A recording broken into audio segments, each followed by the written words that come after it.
Welcome to Man Talk, the podcast promoting biblical masculinity. We're in episode 9 of season 2, and we're beginning a new mini-series on essential masculine skills. And today, we're talking about the skill of learning. Men, it's time to rise up. You're called to lead with courage, labor with purpose, and love sacrificially like Jesus. The world needs men of action, warriors who advance, not retreat. Now is the time to stand firm in faith, be the man God has designed you to be, and make an impact for the kingdom. Are you ready to step up to the plate? Will you answer the call? This is Man Talk, the podcast promoting biblical masculinity. Well, here we are. We're continuing on in our season 2 of Man Talk, and we are talking about essential masculine skills. And we talked about essential masculine traits that men should have no matter what type of man you are. And we're going to talk about some skills now that we believe are essential for a man to have. Now, let's just get this right out of the way up at the front. We are by no means trying to say that we have mastered these skills because we're reviewing them, okay? And so if you're sitting there and you're like, man, I am definitely not great at the skill they're talking about, well, probably neither are we to an extent. We're hopefully getting better at them, but we're not speaking from a place of mastery as much as we are a place of bringing attention to it and encouraging one another to grow in it. So we just need to get that out of the way. Skills are something that we can develop, that we should develop, and skills are to be developed. There's a website called The Art of Manliness. I believe Ryan Mickler that's his website, I believe, isn't it? The Order of Man. The Order of Man. Okay, well, The Art of Manliness must be a different one then. But anyway, this website is a different one. There's a lot of good websites out there for men, but this one talks about 100 skills that every man should master. So I'll read a few of them to you to show that different people have different views on skills that men should master. One of them was how to cook eggs. So I don't really think that that's necessarily a skill that every man should master, but they do. This one skill was how to change a flat tire. Now, I agree with that every man should know how to change a flat tire because you never know when it's going to happen and you're going to need to do that. And then he had one, how to back up a trailer. So if you have a trailer around, that's always a good thing to know. I remember learning how to do that. And how to start a fire without matches. There's a ton of different things he says, but basically the reason I read a few of those is to show that different people believe different things on what is essential. If we're being honest, how to cook eggs is not really that essential per se, especially in our modern day, but the skill of learning, I believe, is essential because from the skill of learning, I would argue that pretty much all other skills flow because a skill is to be learned. So therefore, if we are not a skilled learner, how are we then to develop our skills? Well, unless you try something beyond what you've already mastered, you will never grow. So we have to launch out, learn new skills, take on some challenges here, be bold, get out of the comfort zone, get out of the boat. And I would say, Stephen, learning includes and begins with unlearning. Before we can learn anything new, we've got to unlearn what we never should have learned in order to learn what we should have learned in the first place. So there's this matter of replacement, this matter of reprogramming our thinking, this matter of being willing to challenge our presuppositions and to take on a new way of thinking where needed. So we're talking about learning, and absolutely we're going to have to abandon some of the things that I'm not talking about rock solid convictions. I'm not talking about rock solid truth. I'm not talking about that. I'm just talking about ways of looking at things. And it's unique too that as Christians, I believe really learning is a foundational concept when it comes to being a Christian. The quest to be a good and better learner is really, it's built into being a Christian. You think about, you look up the idea of a disciple of Christ or a Christ follower. Well, why were they called disciples? They were called disciples because they were learners. They were students of their master, Jesus Christ. And so when we believe in Jesus and we're disciples of Christ, if we want to use that Bible term, we really are saying that we're learners of Christ, of the way that he lived, the way that he would have us live. So this is really a Christian principle, as well as just an essential masculine skill and a principle to learn as men.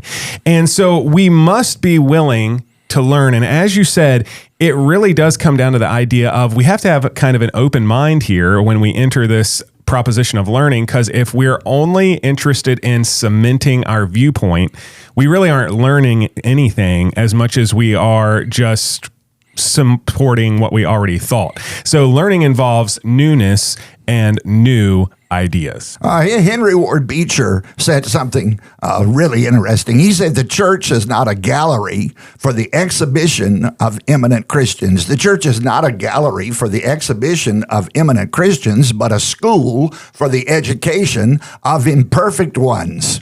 And really, that's what it's all about. Discipleship, growing in grace and knowledge, employing the methods of disciplines in the Christian life is a matter of learning how to walk with God. And that's why the disciples were 3 years in the presence of Jesus. It was a life on life, heart to heart, soul to soul relationship with the Lord Jesus, and they certainly were learners. Did they have a lot to unlearn or what? I mean, here a bunch of rough, tough, uneducated fishermen, and here they are, became the apostles who had an impact that is felt to this very day. So learning is an absolutely essential skill for all of our human lives. And I love that you brought up the disciples being uneducated, because I think sometimes we think that learning is a formal process only.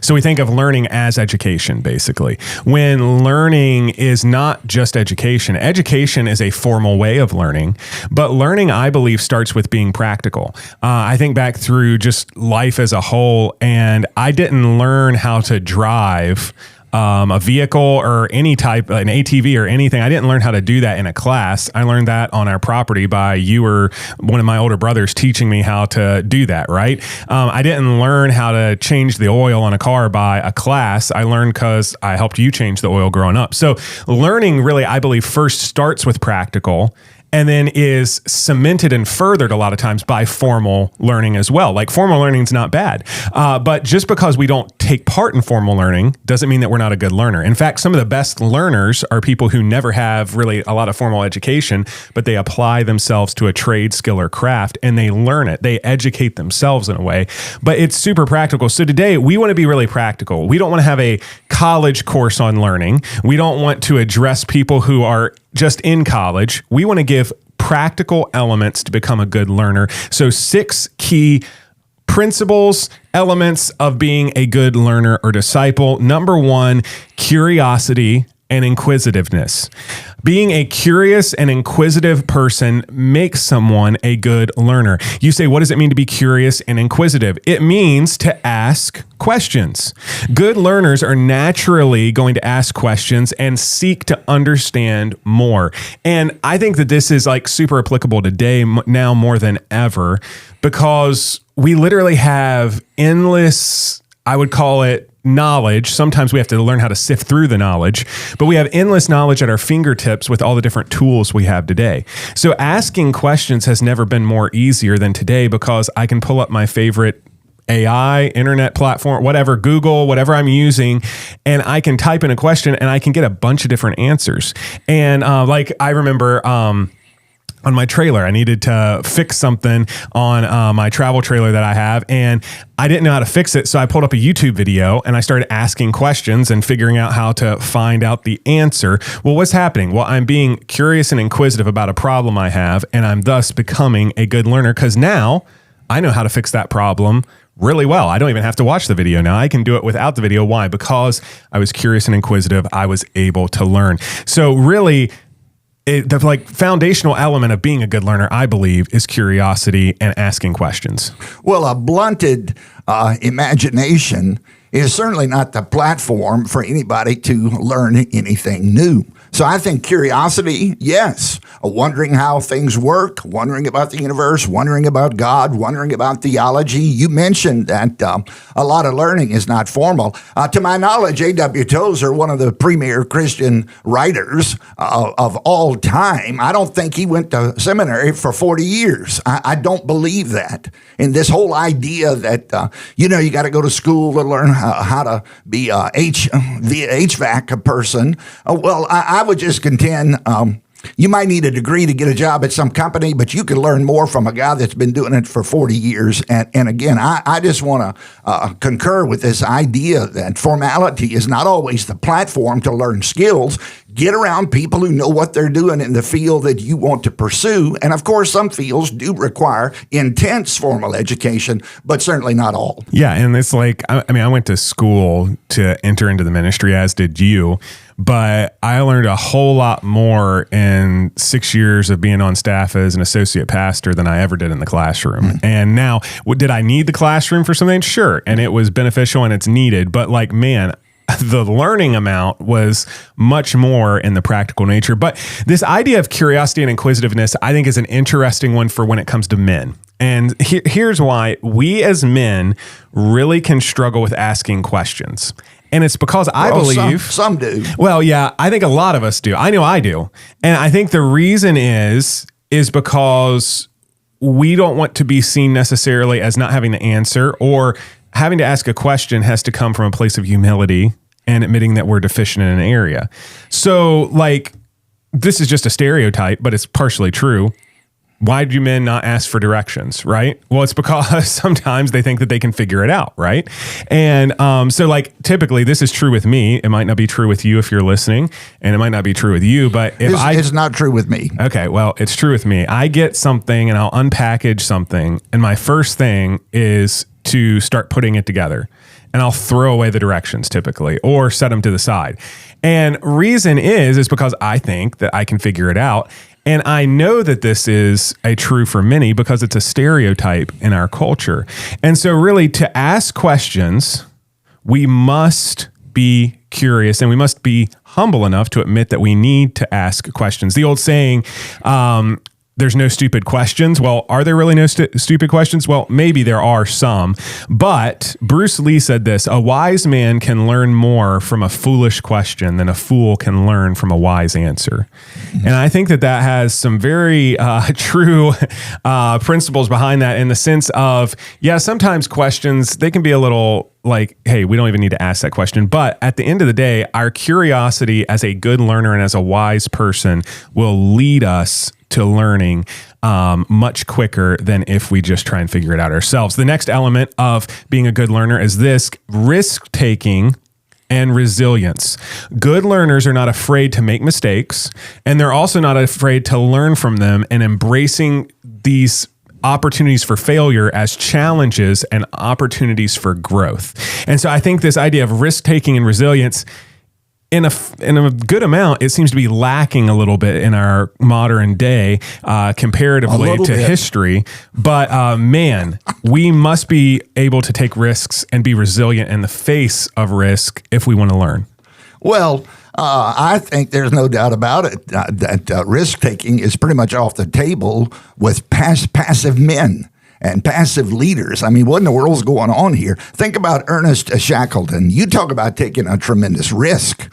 Now, here he is. Now, legend has it that he allegedly took out an ad in a London newspaper, and here's what it said. I don't know if this is true or not, but it sure sounds good. Listen to this. Men wanted for hazardous journey, low wages, bitter cold, long hours of complete darkness, safe return doubtful, honor and recognition in the event of success. Now, that was his advertisement, and supposedly 5,000 men responded because I guess they got tired of the English passivity, so to speak, back that was common in that day, and I think it's just epidemic now. And 5,000 men supposedly applied for this polar expedition. Now, I've got some details here. On August 8th, 1914, 28 men got on board the ship Endurance, that was Shackleton's boat, and this ill-fated journey lasted 21 months and 2 days. 15 months into the trip, the ship became trapped and crushed in the Antarctic ice. And the 28-man crew spent 5 months in makeshift tents, stranded on ice floes. Think about this. The first ground they had set foot on happened 497 days into the journey, over a year. Now, here they are, 10,000 miles away from home, and nobody's coming for them. Now, Shackleton and his crew members set off on a 22-foot lifeboat to sail 800 miles across the most hazardous stretch of ocean in the world, and their goal was to get to a tiny island in South Georgia, a whaling station. And after 17 days on the 800-mile journey, frigid winds, freezing water, treacherous seas, they landed on the wrong side of the remote island. And then they scaled across and they thought it was a humanly impassable mountain range, and they finally showed up there on the site of the whaling station, and then they took 4 months for Shackleton to get back to Elephant Island and rescue the 23 men left behind. Now, miraculously, all 28 members of the crew survived. I mean, they lost their feet, they lost limbs through hypothermia and frozen limbs and so on and so forth, but they all survived. Now, Shackleton said that the single characteristic that he looked for in his crew, it was not experience and it was not physical strength. The main characteristic he was looking for was optimism. Optimism. Think about this. And you talk about a risk taker. You talk about an adventure. I mean, this guy was a risk taker. And throughout history, the risk takers have been few and far between, but the ones that have either got killed or they had great reward. And in his case, tremendous success. What an adventure he had because he was willing to take a risk. It comes down to, as well, with this idea of resilience and risk taking, that we're kind of at a dilemma sometimes as men, because most men have a desire not to fail, and a lot of men have a fear of failure. We are programmed not to want to fail, which is a good thing. You don't want to fail. But because of our fear of failure as humans and as men, many times it can be something where it encourages us, our fear of failure encourages us not to take risks. And so therefore we miss out on certain opportunities because of this fear of failure. So in a way, we have to oppose some of our instincts in a way, this idea of not wanting to fail at certain points. And we must practice wisdom, discernment, all those things, yes. But a lot of times we have to be willing to press the limits and understand that there are certain risks that must be taken, because every opportunity, every time we fail is an opportunity for growth. And if we view it that way, instead of failure is going to ruin our lives, it's going to turn out a whole lot better. It's like Thomas Edison when he invented the light bulb, hundreds and hundreds of times, thousands of times he failed, however many times it was. Everybody has a different number, but we know that it was a lot. That's the point of the thing there, is he failed time and time and time again. But he was resilient and he kept taking risks, and he followed through, and he learned from his mistakes. That's how he ended up inventing the light bulb. And we have a lot of light here in our studio. If you haven't seen our behind the scenes, go on our channel and look at our behind the scenes footage. We have lights everywhere, and they've come a long way, but it's due to one man being a good learner and being a resilient risk taker.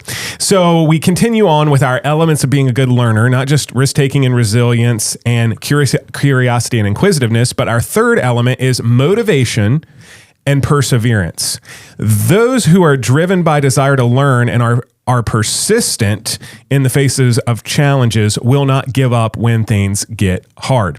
I think of when I went back for my master's degree and I was working full time, had just gotten married, and then was going to school full time. And the motivation and perseverance required to do that was quite a bit. And if I had not had motivation, I actually did not start doing it for 2 years. Why? Because I wasn't motivated. And if I wasn't motivated, I wasn't going to persevere. And I waited until I was motivated by time, opportunity. I had an opportunity to get a grant. And so I had motivation because there was money on the line that I was receiving in order to get my education for less money. So what was happening? Well, I got motivated. And because of this motivation, I was able to persevere in the face of challenges. And good learners must be motivated and must have perseverance in order to continue on when it's hard. Well, desire is the mother of all achievement. If you didn't have a desire to better yourself and to learn more and to prepare yourself for your life calling, then you'd have sat on the sidelines and watched Andy Griffin reruns the rest of your life. But you didn't do that, and it's because of desire. Somebody said the business of life is to go forward. The business of life is to go forward. And progress is the only alternative to failing. Now, we must advance or we will decline, and to prevent decay, we must grow. Here's a quote. I love this one. Our problem is not that we raise the standard and miss it. Our problem is not that we raise the standard and miss it. Our problem is that we lower the standard and hit it. And what we've got to do is we've got to set our sights on God-given goals, dreams, ambitions. And I'm alarmed at the lack of motivation. I'm alarmed at the passivity, the laid-backness. I mean, even in it seems to me in churches and Bible colleges, there's such a laid-back, easygoing, casual, don't get too excited, just kind of go with the flow kind of an attitude. Well, people that have that attitude don't achieve a whole lot.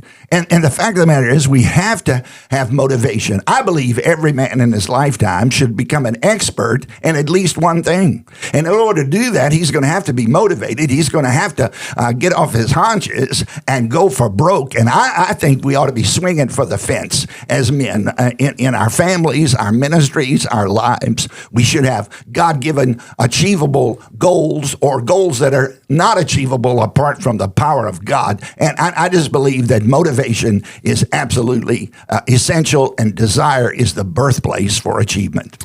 When it comes to this idea of motivation, a lot of educators put it into two different broad categories. You have extrinsic motivations and you have intrinsic motivations.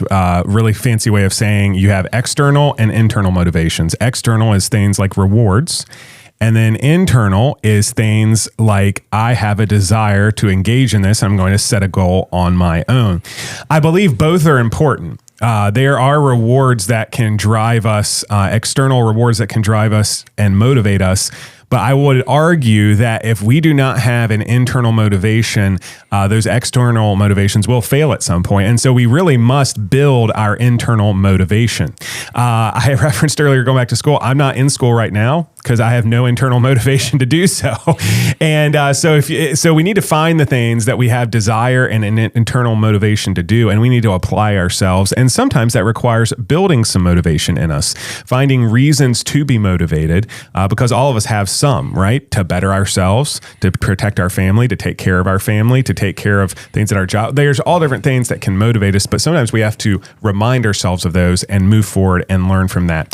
The fourth element is simply this: self-discipline and time management. Self-discipline and time management. Now, I don't know about you, but I bet we all could talk about how we struggle here when it comes to self-discipline and time management, but we must become better in this area. This is an area of growth, I think, for all of us. But we got to find something that works for us and stick to it. Lifelong learners discipline their lives. Somebody said this: your birthdays reveal how long you've been on the road. Your birthdays reveal how long you've been on the road, but your birthdays do not really always tell how much progress you have made. And I can tell you from personal experience and observation, it's possible to live a life and pretty much be over the hill, but not very far down the road. So don't let your failure, men, when it comes to time management and discipline, hold you back. Instead, let it drive you to grow in this area. We're going to put a graph up on the screen here real quick. And as you can see on this graph, in the upper left-hand corner, you'll see urgent and you'll see important things, and then it'll say the word due. And then you'll see another section there where it's non-urgent and important. And then in the bottom, it is urgent and unimportant, and then non-urgent and unimportant. And the reason we want to highlight this is everybody has things that are urgent and important in their life. And those are the things that we must figure out a way to put into our schedule, to time manage, and to discipline ourselves to do them. But no one, men, not even you, who is the perfect time manager who's listening to this, has all the time to do everything. And so there are some non-urgent things, but they're important things, and you need to schedule them. But everybody has those things that need to be done urgently, but they're not as important. That's something that you need to get off your plate and delegate. And then everybody has those things that are non-urgent and unimportant. And guess what? Those are the things you need to get rid of off your schedule and delete out of your life. So there's stuff to do, urgent and important. There's stuff that's non-urgent and important to schedule. There's stuff that is urgent but unimportant, delegate it. And there's stuff that is non-urgent and unimportant, delete it. So that is a great way to illustrate time management and discipline. We continue on talking about elements here of being a good learner. And the next one is critical thinking, and problem solving. Having the ability to be a good learner and analyze information is very important. You must evaluate the evidence, solve problems creatively and effectively. And you might ask, well, we have AI, so why do we have to solve problems? Well, even with AI, you have to learn how to use it. You have to learn how to be a problem solver and a critical thinker. This, I believe, is one of the more important elements of being a good learner. Creative thinking means thinking outside the box. In other words, as long as we're inside the book, we can be outside the box. In other words, the things that have bound us are tradition, ritual, and previous experiences, but we have to launch out and become creative in the sense of going forward and thinking in new ways. Another thing that's absolutely imperative to developing skills is continuous improvement. Change is inevitable, but growth is intentional. Change is inevitable. Things are changing. We're changing. Our bodies are changing. Everything is changing, but growth is intentional. And William Graham Scroggie said this: divine knowledge leaves no man stationary. Divine knowledge leaves no man stationary. Where there is no progress, there will be regress. If we're not going forward, we're going backwards. And listen, you cannot give what you don't have. You cannot teach what you don't know. And you can't lead where you've never been. And what is growth? It's sustained change. Growth is sustained change, but swelling is only temporary enlargement. You know, you could get growth by banging your head on a post and it'll get bigger, but you've not improved anything. That's just swelling. But Scripture doesn't exhort us to swell our heads or our hearts or any other thing, but to grow in grace and knowledge of the Lord Jesus. So to the man who is growing, horizons are ever a menace to his peace. And we've got to go from peak to peak. That is from P-E-A-K to P-E-E-K, peak to peak. In other words, look beyond the next horizon to go forward. And hunger is absolutely essential for developing new skills. As newborn babes desire the sincere milk of the word that you might grow thereby. So this idea of spiritual hunger. Now, blessed are they that hunger and thirst after righteousness. Hunger precedes fulfillment. I mean, if we're going to grow in wisdom and knowledge and skills, hunger precedes fulfillment. Hunger is an evidence of divine favor. The very fact that we have any desires for God and to go forward is an evidence of life and a sign of God's favor upon us. Learning really is a lifelong commitment. And so, men, we got to continue to learn, whether it's in our faith, whether it's with our relationships with our family, whether it's a job. It's continued improvement, continuously learning. And really, that is the last element that we talked about when it comes to being a good learner, but it might be the one that makes the biggest difference. We will never arrive as long as we walk on this earth. We must always be learning. There's a quote here from we talked about the 100 skills from the Art of Manliness earlier, and there's a quote from the same website. Part of being a man is being competent and effective in the world. To do that, you've got to have skills. A man who wants to know, or at least feel like he knows, that no matter what situation he's placed in, he'll be able to handle himself, to act rather than be acted upon. We must be learning skills, continuously learning skills. Why? So that we can know how to handle ourselves. And the more that we live, the more that we need to learn, because the more situations we're going to be placed in. So men, are you a good learner. Where are you struggling at on these 6 elements? What element maybe are you weak in? Do you need some more motivation, some more desire? Do you need to ask more questions?